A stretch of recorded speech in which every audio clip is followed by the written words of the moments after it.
രാഹുൽ മാങ്കൂട്ടത്തിന്റെ വിഷയത്തിൽ അദ്ദേഹത്തിനെതിരെ നിരവധി ആരോപണങ്ങളും പരാതികളും വന്നിട്ടുണ്ട്. പോലീസിന് ഇനിയും കണ്ടെത്താൻ കഴിഞ്ഞിട്ടില്ല. അയാൾ ഇപ്പോഴും ഒളിവിൽ തുടരുകയാണ്.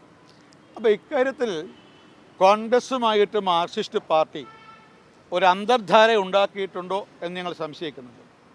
ശബരിമല സ്വർണ്ണമോഷണത്തെക്കുറിച്ചുള്ള അന്വേഷണവും രാഹുലിനെതിരായിട്ടുള്ള അന്വേഷണവും ഒരു ഒത്തുതീർപ്പിലെത്തിക്കാൻ മാർക്സിസ്റ്റ് പാർട്ടിയും കോൺഗ്രസും മുഖ്യമന്ത്രിയും പ്രതിപക്ഷ നേതാവും തമ്മിൽ ചില ധാരണയുണ്ടായിട്ടുണ്ടോ എന്ന് ഞങ്ങൾ സംശയിക്കുകയാണ്.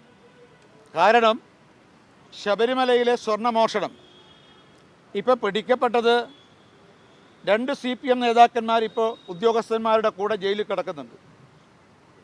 ഇനി അന്വേഷണം നിഷ്പക്ഷമായി മുന്നോട്ട് പോയാൽ സ്വാഭാവികമായിട്ടും മാർക്സിസ്റ്റ് പാർട്ടിയുടെ മറ്റു വലിയ നേതാക്കന്മാരിലേക്ക് ചെന്നെത്തും. അവരും അറസ്റ്റ് ചെയ്യപ്പെടേണ്ടി വരും എന്നുള്ളത് സത്യമാണ്. അങ്ങനെ തുടർന്ന് വീണ്ടും അന്വേഷണം നടത്തിയാൽ കോൺഗ്രസിൻ്റെ നേതാക്കന്മാരും മുൻ മന്ത്രിമാരടക്കമുള്ളവർ ജയിലിലേക്ക് പോകേണ്ടി വരും എന്നുള്ളത് സത്യമാണ്.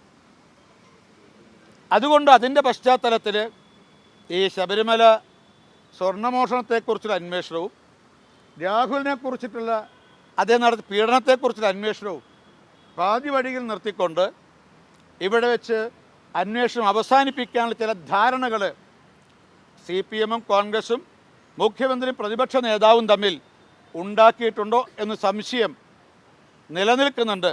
പക്ഷേ വരാനിരിക്കുന്ന ആളുകൾ അതിൻ്റെ കൂടുതൽ തെളിവുകൾ പുറത്തു വരും എന്നാണ് ഞങ്ങൾ പ്രതീക്ഷിക്കുന്നത്.